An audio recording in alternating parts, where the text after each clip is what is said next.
Juan Raul Davis, better known to the world as Johnny Rodriguez, lived a life that blended groundbreaking musical success with personal struggles and controversy, making his story as compelling as it was complex.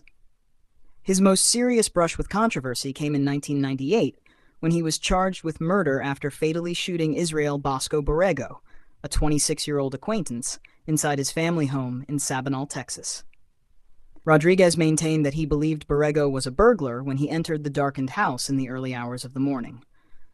Prosecutors, however, argued that the two men knew each other and had been drinking together. The case drew national attention, threatening to overshadow his entire legacy. In October 1999, after a brief deliberation, a jury acquitted him, accepting his claim of self-defense under Texas law. This was not the only turbulence in his life. Beginning in the late 1970s and stretching into the 1980s, Rodriguez struggled heavily with substance abuse, including cocaine, alcohol, and prescription drugs. His addiction led him in and out of rehabilitation programs more than a dozen times and contributed to a noticeable decline in his once dominant music career. Even after overcoming some of these challenges, legal trouble resurfaced in 2007 when he was arrested in Oklahoma on charges related to methamphetamine and marijuana possession, as well as driving under the influence. Even the story of his rise to fame carried a hint of myth and controversy. For years, country music folklore claimed he had been discovered while jailed for stealing and barbecuing a goat, an anecdote that fed into his outlaw image. In reality, the Texas Ranger who first heard him sing later clarified that Rodriguez had been jailed over an unpaid fine, not livestock theft. Still, the legend endured, becoming part of his mystique. His personal life also drew attention. Rodriguez went through multiple marriages, including a short-lived and highly publicized union with Lana Nelson, daughter of country legend Willie Nelson. The marriage lasted only a few months, adding to a pattern of unstable relationships that often played out in the public eye.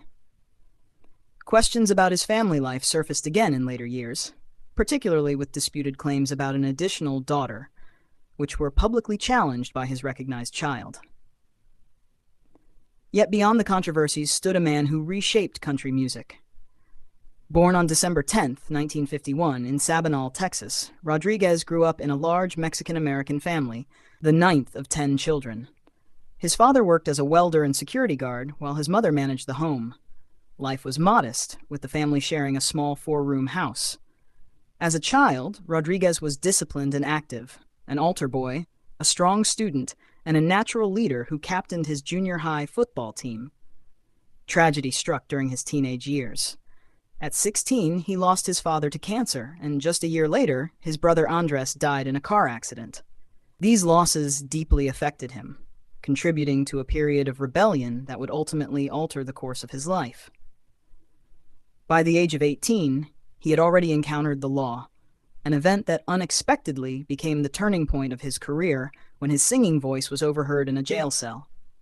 That moment of chance led to an introduction to promoter Happy Shahan, who gave him work performing at Alamo Village, a Texas tourist attraction. There, Rodriguez's talent caught the attention of country stars Tom T. Hall and Bobby Bare, opening the door to Nashville. In 1971, at just 20 years old, he arrived in Nashville with only $14 and a guitar. He began as a guitarist in Tom T. Hall's band before quickly earning a recording contract with Mercury Records in 1972.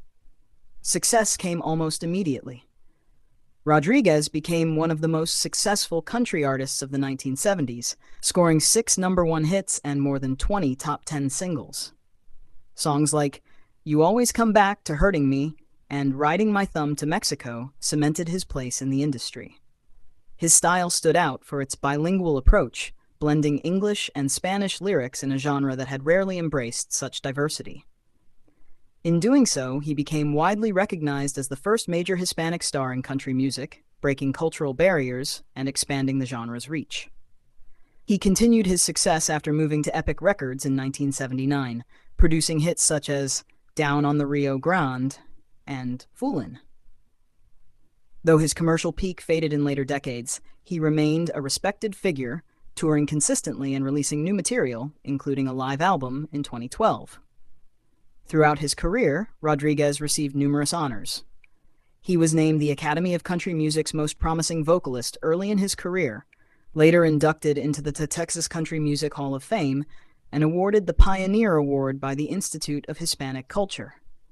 His influence was recognized at the highest levels, earning acknowledgement from multiple U.S. presidents, including Jimmy Carter and both George Bush presidents. In his personal life, he had a daughter, Aubrey Ray Rodriguez, born in 1998, who followed him into music and would later confirm his passing.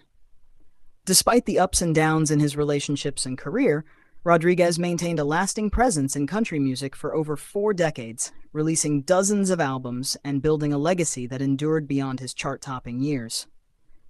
Johnny Rodriguez passed away on May 9, 2025, at the age of 73 in San Antonio, Texas, after a period of declining health that led to hospice care.